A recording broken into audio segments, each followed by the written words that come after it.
I want to wait.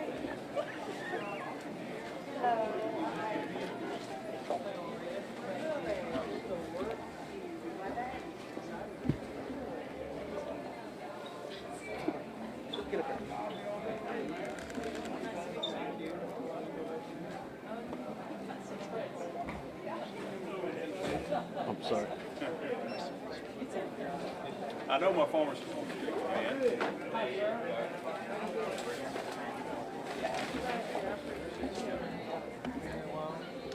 About a year. Yeah, almost a year now. Yeah. It's going well. What do you think of the place? Quite a nice spot. It is nice, isn't it? It is. It's good. Yeah, good. We're about to have a little suspension grocery tax, so that'll make it busy. I heard that. I heard that this morning on the news. Yeah. So, well, that's good. Helps everybody a little bit. Yeah. Good. You can do anything about those drug prices, too. Reimbursements. Appreciate it. Always. Thank y'all for letting us come in. Yep. Where we headed? Should we go this way? Yeah, we walk through here. Anthony?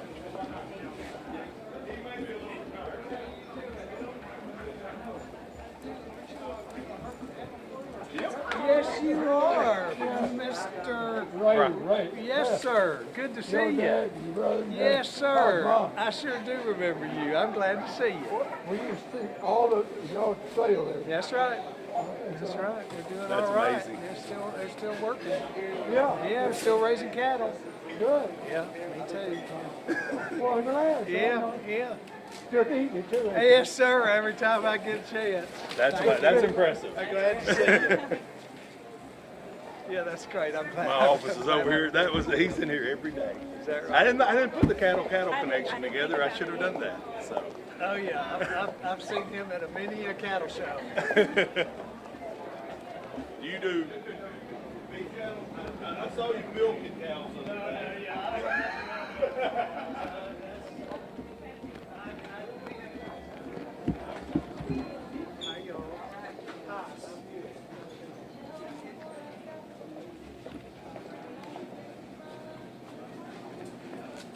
Oh my gosh, you go.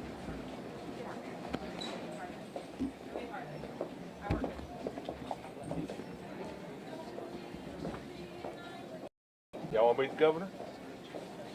Governor of the state of Tennessee.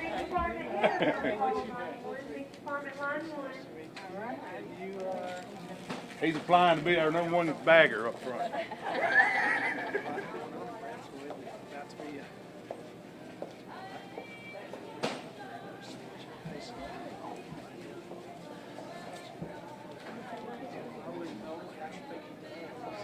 It's a lot going on, isn't it? It's a little nervous.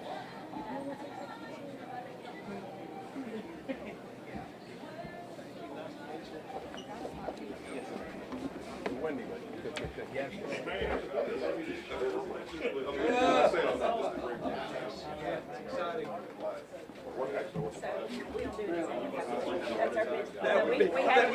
That would be what y'all do, isn't it? That's right. Awesome.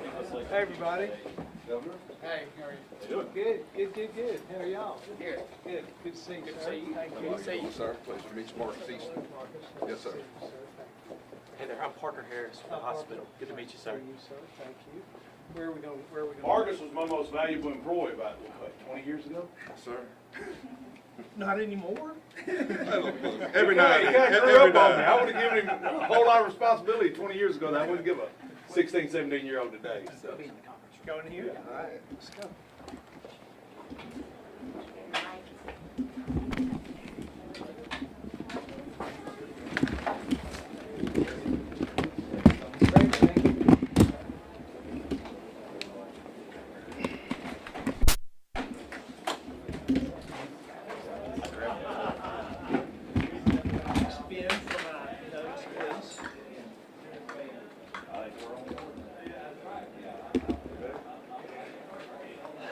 Members of the press, thank y'all for being here. How are you today? We're great, thank you.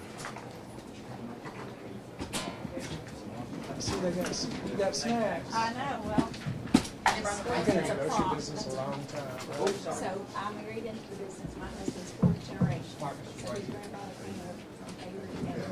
And was directly into the, directly, do you have those notes? Yes, sir. Yes, please, thank you.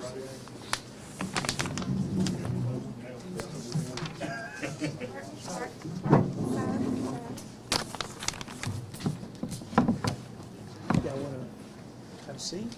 Let's do. Push that back just a little bit.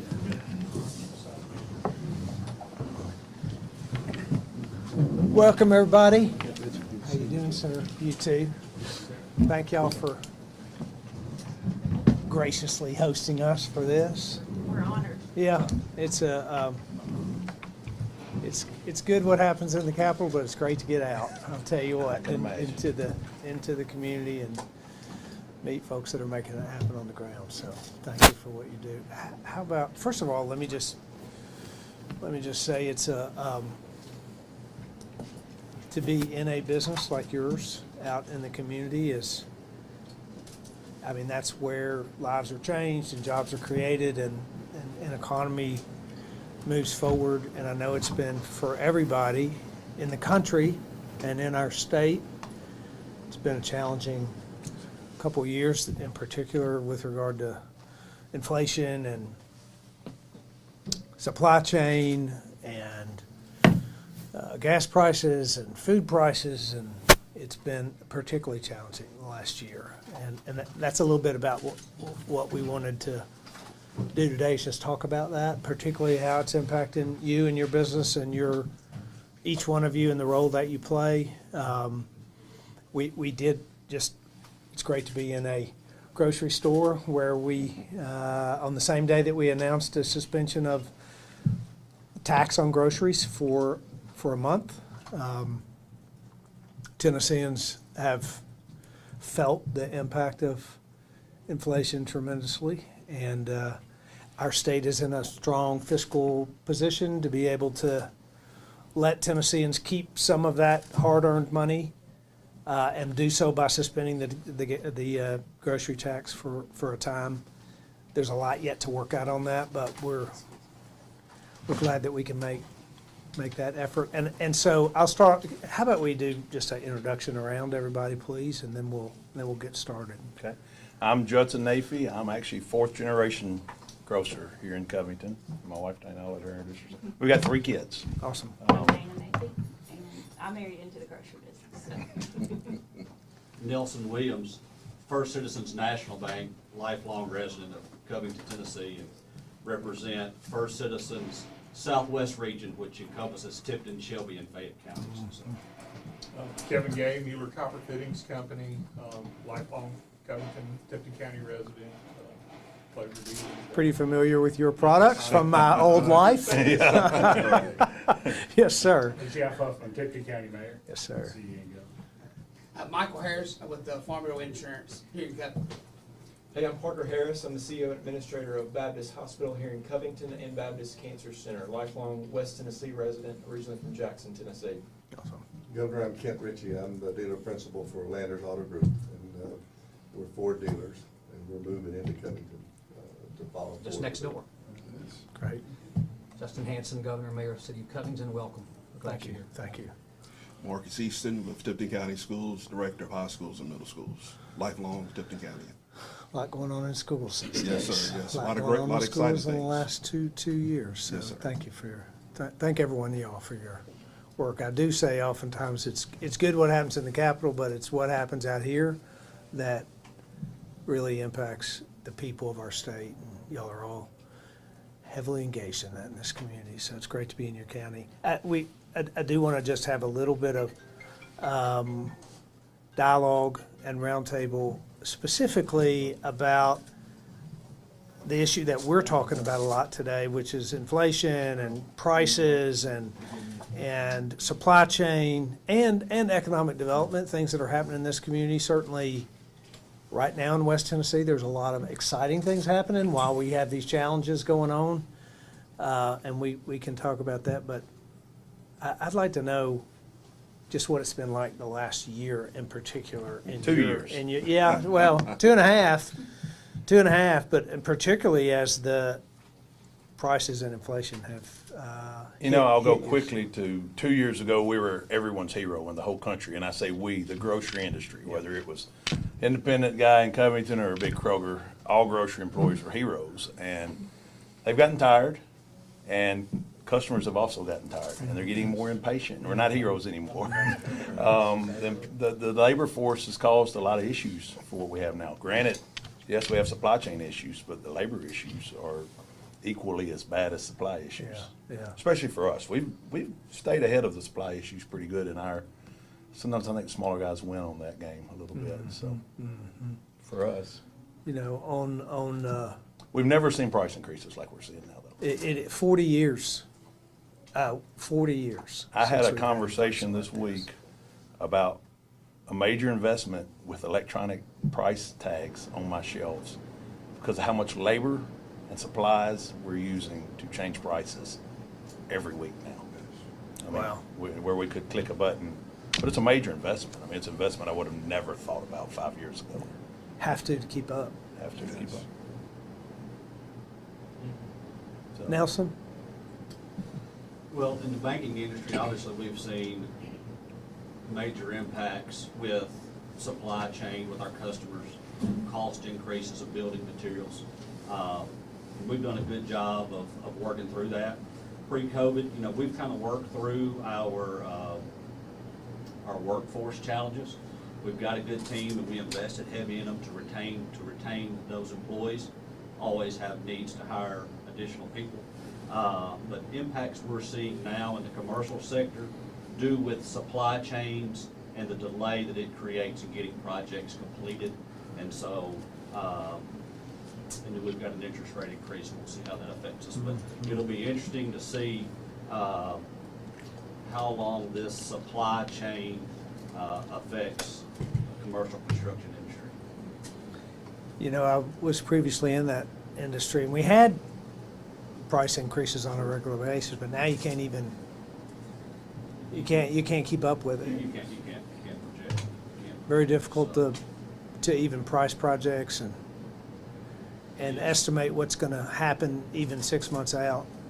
I know you know that in the fitting and pipe, valve, and fitting business, and it's a It is. nationwide problem. It is.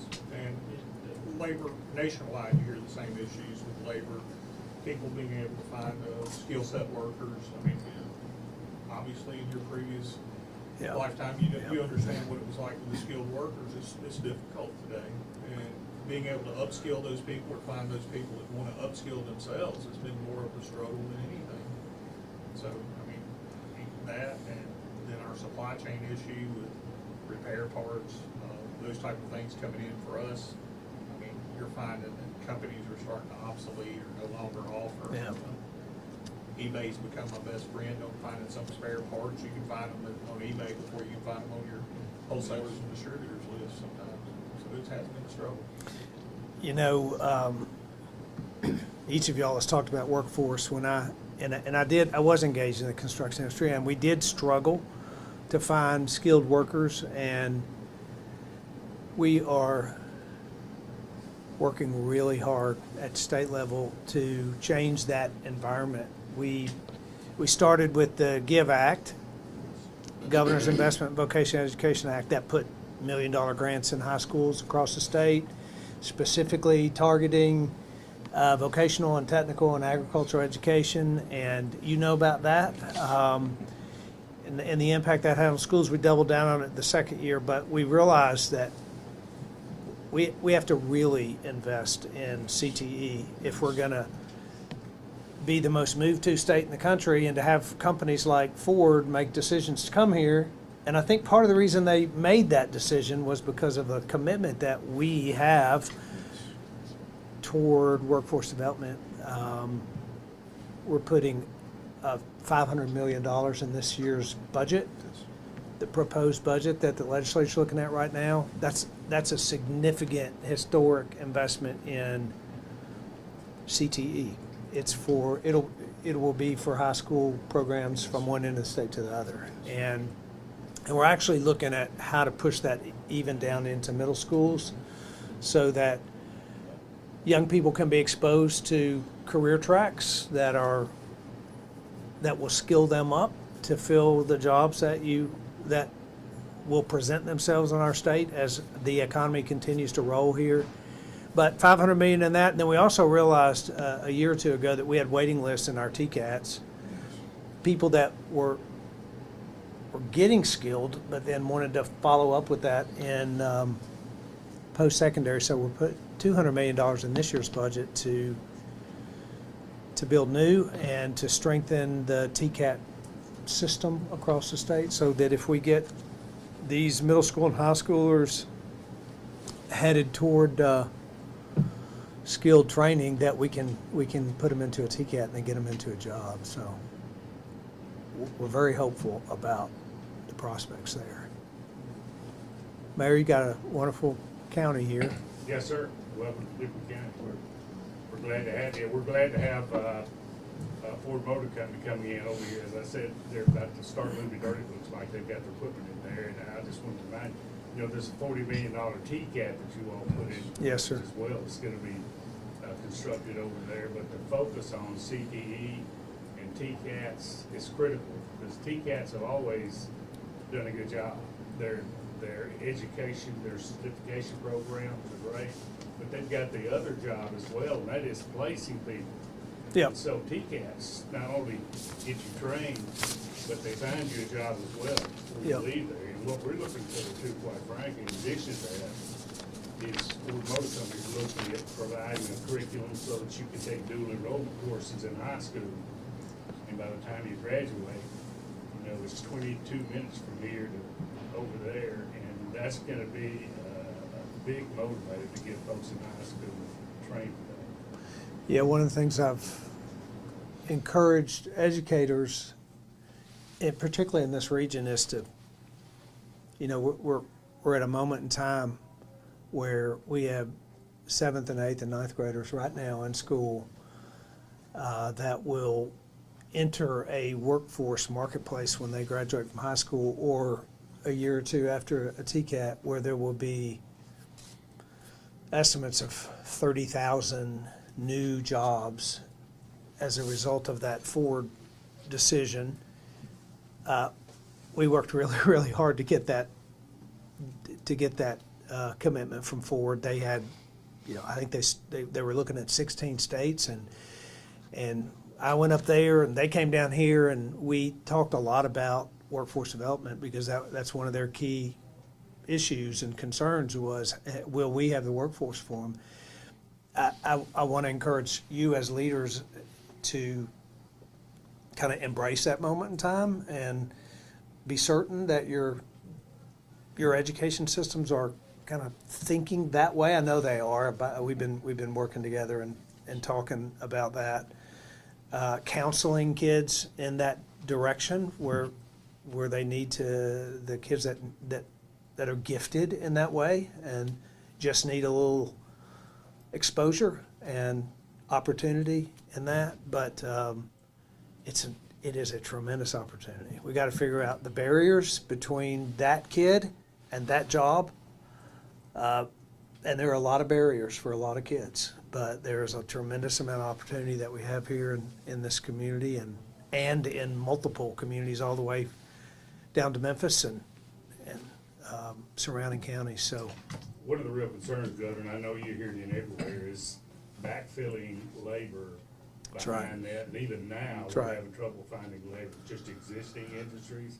And there's a lot of concern about how we can provide labor with existing industries that have been here for so long, providing jobs. And so we're really looking for best practices somewhere, folks who've done that pretty well successfully, and trying to come up with a plan to fix that. I traveled to sites of other OEM manufacturers in other states. We have pretty good experience with it here. We are one of only 2 states that has 4 OEMs now, and we're the center of electric vehicle manufacturing in America now. We will be when Ford gets up and running. I was at General Motors last week. We have Volkswagen and we have Nissan, and each of those communities felt exactly what you're feeling when those decisions were made and those jobs showed up, and they were in, certainly Spring Hill, Tennessee was a rural community when that decision was made. But it's more difficult today than it was even then to find those workers. One good piece of news in that direction is that people are moving to Tennessee in big numbers. Arguably the most moved to state in the country. And there are a lot of reasons, a lot of good reasons for that. It makes us all very proud. But we have got to recruit and attract the right workers into our state. So.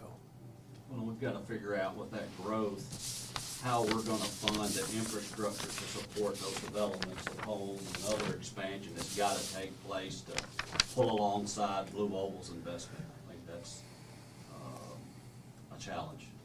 Yeah, I think, right now we're in the middle of determining how the funding in the rescue plan is distributed throughout the state, and the biggest piece of that is going to be in water and sewer infrastructure. Y'all are very familiar with that. We are aggressively working with communities to make sure that they're moving in the right direction on those investments and seizing that opportunity to update their infrastructure. We have a lot of work in roads and bridges to do. We're investing almost $500 million in broadband expansion through grants from all over the state, which is important infrastructure for economic development. So, but you're right. We should be thinking hard about how to improve the infrastructure, and especially in a community like this one where you're about to see tremendous activity that you haven't seen before. I mean, it is. I've encouraged leaders to go down to Spring Hill or go over to Chattanooga or go to Smyrna and kind of look at and talk to the leaders there. What happened when this happened? It's a good thing, but you got to be very engaged. I know Mayor Huffman and Mayor Hanson have been working for years in devising an efficient wastewater plan to serve this area and to take care of the region. So we are fortunate in that regard. So, Michael, what are you seeing? Well, as far as the insurance business, that's yet to be seen, I guess, with inflation coming in. We'll see how that affects the last year or two. Just, we've changed how you do business, I guess, like everyone else did. We're still trying to be personal and face-to-face, but not always the case. But our farmers in Tipton County are no different than a lot of these guys. It's labor, and it's price, it's parts, it's equipment, it's fertilizer. It's just triple. It's just those are the inputs that they have to buy this time of year, yep, or even a couple months ago. That's a strain. And this, again, the forward coming in is going to change price too. With land price and land availability. Labor price. Labor too. I was talking to some producers yesterday, ag folks, farmers, who decided not to fertilize this year because of the price of fertilizer. It impacts production. Some can't make that decision because of their need for their crops, but it is that too is a big problem. And ag, as you know, is the biggest economic driver in our state. We have to invest in agriculture and consider it whenever we have something like Blue Oval City happening. We got to think through how does that impact the producers in our state. And I'll say this, I appreciate you talking to 4-H this week. Yeah. I really do. Thank you for that. It meant a lot to me growing up, and probably you too. But I was a big 4-H'er, I could talk for 10 minutes with those kids about, hey, I went to Congress, I went to National Congress and showed livestock. I ran into a Hereford farmer out here in the grocery store a minute ago who showed calves with us. Yeah. Not everybody did that, but I appreciate you doing that. Yeah. It meant a lot. the ag industry is, it's incredibly important. We gotta continue to invest He's in a it. cattle expert here too. He's got a. I got Charlotte, that's the wrong. I'll tell you, that's the wrong color. It's the wrong color. At least they're beef cattle. So the other day we had Ag Day on the Hill at the legislature. Somebody came up with the idea, Andy Holt came up with the idea that we would have a milking the cow contest. I got in on that. I said, I don't know much about milking cows, but we did. It worked. We won. So, you know. Yeah, so, you know, within the healthcare industry, we kind of got hit with a double whammy. Not only was there inflation factors, we also had supply and demand issues with PPE. So, you know, I'll give you a quick example, a case of gloves, something that Tipton County Hospital we go through very frequently. Back in 2019, pre-pandemic, I was paying $64 for a case of those gloves. During the peak of the pandemic, I was paying up to $400. Yeah. And now, as things are kind of settled, inflation set in, I'm still paying over $250 for that same case of gloves. So inflation is real. I mean, anytime I get a renovation quote, that quote's valid for 10 days because they don't know if those materials and labor is going to go up. And then I will say this, we talk a lot about workforce. I want to share a success story on workforce. Tipton County's hospital was probably one of the few hospitals in the country that did not have staffing issues throughout the pandemic because of the TCAPs, because of the local infrastructure put in Tipton County. We've got nursing programs, we've got good support with the TCAPs. We did not go shy on staff as many hospitals across the country did because of the investment. So we've done it with healthcare. I see no reason why we can't do that with the Ford plant coming also. That's good, because you've had a.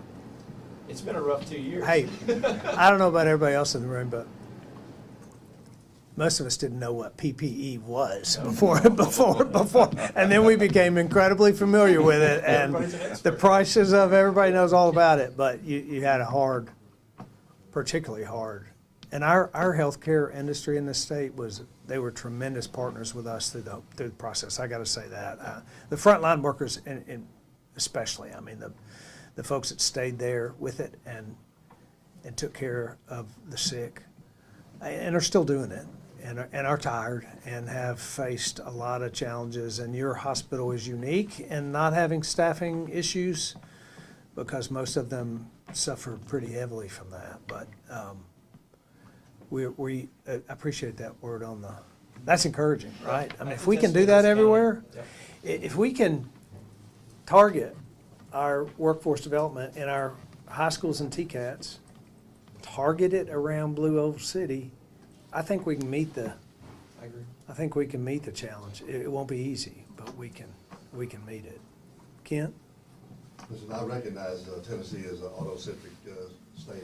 I have franchises for all those manufacturers too. So couple of takeaways, and you briefly touched about silos. There is a real silo in getting dual enrollment with the schools.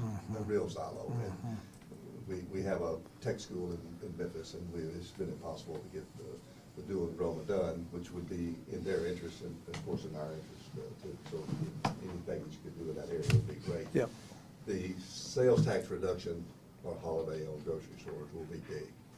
I would urge you to do the same thing with gas. That might have as much impact even as fuel. And the last takeaway, Tennessee is becoming the electric car capital of the world. But Tennessee is not an EV neutral state. So all those vehicles are going someplace else. There's a high demand for them here. And we want them to stay here. And I told the mayor the last time, when you guys are writing these checks for the Blue Oval, make sure a large percentage of those electric trucks stay here. They don't need to go to California or New York or just to satisfy their, some state mandate there. So it's a little known fact that most people are not aware of. And along that, Governor, I think some of this ARP money can be used for charging stations.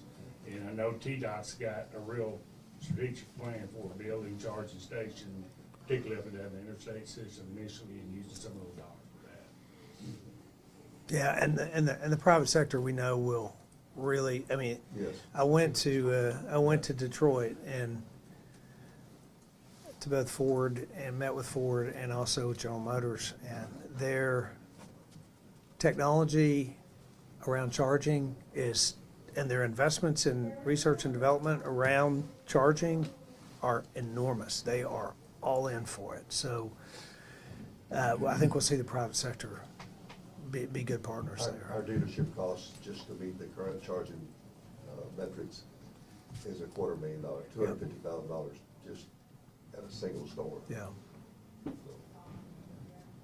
Today. Today. Yeah, Governor, I just want to take a minute and compliment the people around this table and throughout our business community. You know, 2 years ago, 2.5 years ago, it seems like forever ago, we started asking people to stay at home or stay close to home. They did that. We also asked them to spend their money here, and they did that.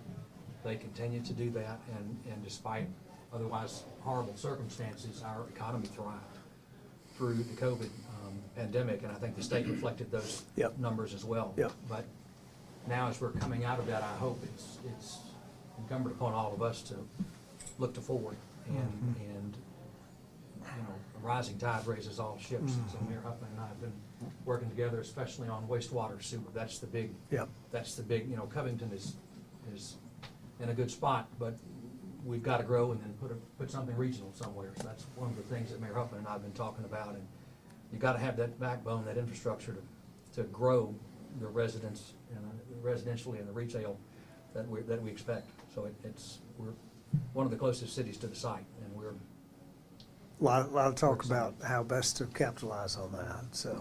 We're working on it. I know it. I And know it. I want to know thank you, Governor, as well. We all know the value we have in this gentleman here, but thank you for having the faith that we see in him and putting him on the Mega Site Authority Board. He's been at this a long, long time. He was there at the table when they first started, when Franklin Smith and others started talking about the mega site. So Talk about how old I am now. no, it's a real plum Yeah. for us to have him have a seat at the table. So thank you for. I appreciate your work on that. There's a lot of work. It's an enormous project. But Ford knew we could do it, and they knew we could do it. They looked at the community and the leaders, and they knew we could do it. So we're happy. You talked about our ability as a state and the economy being strong here and how it was reflected. So there were only 7 states in America that had positive economic returns from April 2020 to April 2021. And Tennessee was one of those 7 states. And that's because the communities did what needed to happen to protect our citizens and keep our businesses moving forward and keep our schools open. And it reflected in an economy that's working for Tennessee. And so you have had a hard job the last 2 years. Fun, hard, but very fun. So I guess I'm the last, but not least, around the table. First, Save the best for last, guy. There you go. But just want to thank you. Thank you for being a fan, as you brought up many of the initiatives with the GIVE grant and CTE. Several, I think everybody around this table, I've had some face-to-face visit, conference with, about leveraging the opportunities that your administration has offered. So with that, a few highlights for Tipton County Schools. With TCAP, I believe you brought up some of the gaps, I believe in the Shelby County area. We met with Collierville last week, but one of the things that we're proud of, and look as a point of pride for Tipton County, is our strong, robust relationship with TCAT and Dyersburg State. With our TCAT, based upon the data, we have one of the highest rates of dual enrollment in West Tennessee, so that's a great opportunity. Just last week, we had Ms. Shalandria Shaw with the Tennessee Labor Development Force, the group, talked to community leaders about the opportunities for apprenticeship. Now, I'm old enough to remember a few years ago, we were looking at apprenticeship opportunities. There was a lot of red tape on having students 17 and 18 being able to work these apprenticeships. So as we shared with community leaders last week, a lot of that red tape due to your administration has been lifted. So we are looking at, as we prepare for 2022 and 23, we're looking at a wonderful opportunity for Tipton County and Tipton County schools with apprenticeships. Mr. Parker brought up earlier, our hospitals didn't really feel to believe that some of the healthcare workers, another thing that's a point of pride here in Tipton County schools is that we have a nationally recognized HOSA program. We have Tennessee Pathways recognized program. And we also have one of the strongest ag programs in the nation, not only in Tennessee, in the nation. So when we look at those pieces right there, those are already points of pride that were built in with the announcement of Blue Oval City. Some of the partnerships that we've been a part of, we're looking at ways of expanding that success we've had in CTE with HOSA and with ag into STEM and robotics. Yeah. So where we are now, we're prepared to announce, thank you, Mayor Huffman, with the county commissioners, it was approved in our budget. Tipton County Schools will be launching a middle college starting in August with partnership with Dyersburg State that's heavily based in STEM. Our students that are selected in this pilot program will have the opportunity to not only graduate from Tipton County Schools, but to graduate with 60 hours of college credit geared towards STEM. So we're excited about that. We're going to start small this year with only 15, but we're looking at, as the program continues, to double and triple in that in the next few years. So we're very excited about that. Also, as we look at workforce development, a big component of that is post-secondary opportunities. So we offer a robust curriculum with Tipton County Schools, mainly with our partnerships with Dyersburg State and TCAP, as well as UT Martin and the University of Memphis. But as we look at that, we have to have students complete the FAFSA. In the last few years, the numbers were down in the state of Tennessee. I'm very proud that Tipton County, we received our numbers this year from the deadline.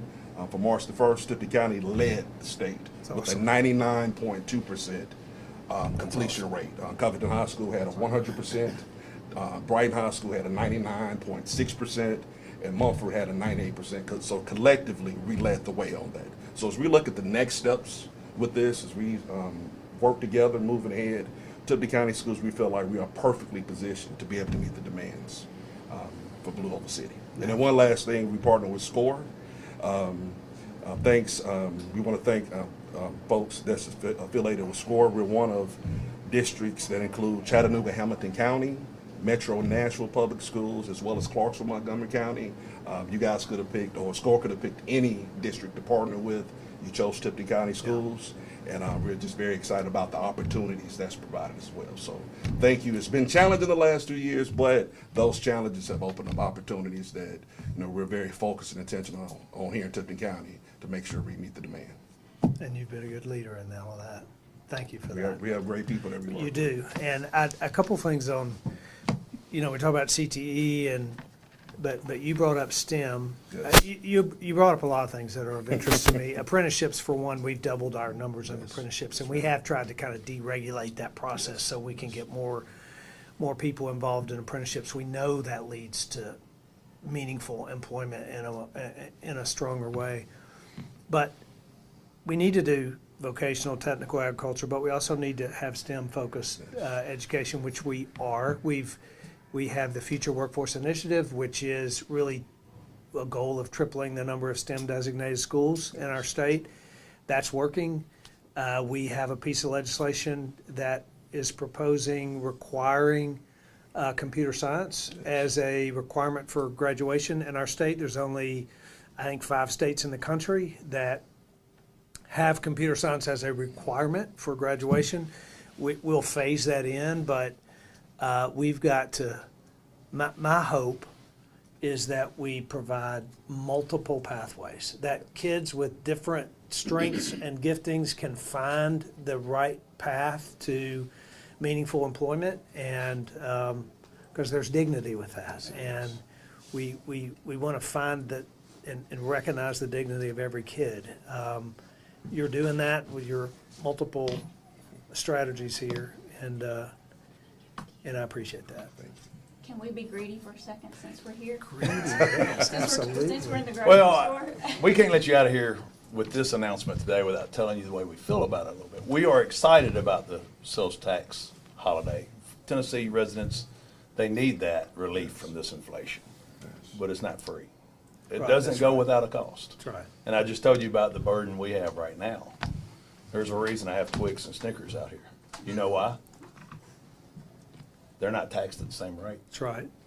The Twix are cookies, so they'll be tax exempt, but you'll pay tax on the Snickers because it's a candy. And that all falls on us. And, we're the state's #1 tax collector. The independent tax collector, sales tax collector. We provide more sales tax, or more tax dollars to the state than anyone, I think. Tennessee's a great fiscal state that really doesn't have a lot of taxes other than sales tax. But other states do pay a vendor compensation for that. There is no vendor compensation. When I bought my first grocery store 25 years ago, I think it was $50 a month. 30% of my transactions were electronic. Now up to 70% of my transactions are electronic, and I'm getting charged 2% fees from the credit card companies To do that. to do that. Yeah. So I'm paying 2% Yeah. to be your tax collector. Yeah. It's a burden. I think we need to look at a vendor It's a burden. compensation. We'll do that. Thank Governor, I you. hate to cut the conversation short. I know that you all want to tour the store. Your folks are telling me to wrap it up, so. Oh, are they? They Okay. are. I would like to not wrap it up, but I do recognize we have time constraints. I'm grateful for this, and really what this does is allows us to elevate a conversation. It brings forth new issues that are important. They're not new to you, but I mean, new to everyone at the table to be reminded about the challenges. We have huge challenges here that have all been kind of laid out. We got supply chain challenges. And by the way, we put in place something last year called Operation Open Road to deregulate trucking industry and to increase apprenticeships in trucking and to try to alleviate that. You talked about the tax rates in our state. We are the lowest tax per capita state in America as a percentage of personal income. That's part of the reason why people are coming here. They know that we're a very low tax state, and yet we were one of those 7 states to have positive returns. It's good fiscal management from communities and all the way up to the state that makes that happen. But we can say there are a lot of really great things happening, and it's very exciting, and it's very hopeful, and there's a tremendous amount of opportunity, especially for the next generation in this state. But we have a lot of challenges to address and to face and to step up to, and there are 7 million Tennesseans hoping we do it, and I'm certain if anybody can, this state can do it. We're doing it in our education. By the way, I'm pretty hopeful and excited about the funding strategy that we're putting in place. We're seeing more and more adoption of that, or at least recognition that it's a good thing. There's a lot of bipartisan support for that new strategy, and there should be, because our kids, our public school system is the future of Tennessee. And if we're going to be the best state in the country, then we got to have best public schools in America. And if we're going to have the best public schools in America, we got to invest in them well, and not only more money, but more money spent the right way. So I'm hopeful. We've done a lot of work there, and you all have done a lot of work to get us there, because we didn't do it. It was a combination, as you know, of stakeholders for the last 6 months. But we're excited about that. I do actually, as you bring up, hey, here's a challenge associated with this. That's what we gotta. We can celebrate the good, but we have to run hard at the challenges, and I look forward to doing that with you all. So thanks for elevating the conversation and giving us opportunity to work together and do more. And we will be working together, all of us, in the years ahead as we watch the transformation of rural West Tennessee, frankly, as a result of some of the economic investments being made here. I think you've got some time to tour. Are we still doing a tour, Governor? Yes. Good. I think Yep. that's the case. Happy to. Thank y'all.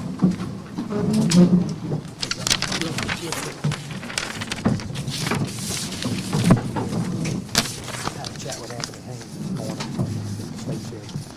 Yeah. Representative Moody and Senator Rose sponsoring that, co-sponsoring that. I hope that we get that. That's going to be a real, well, property tax, sales tax, all we have to lean on.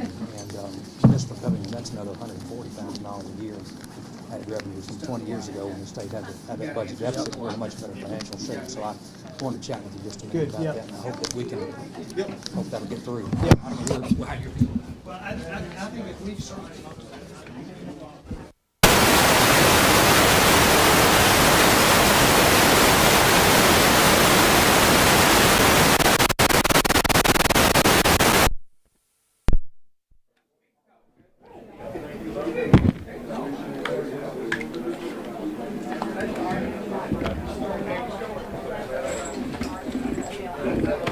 Hey, let me just say, like, it has not been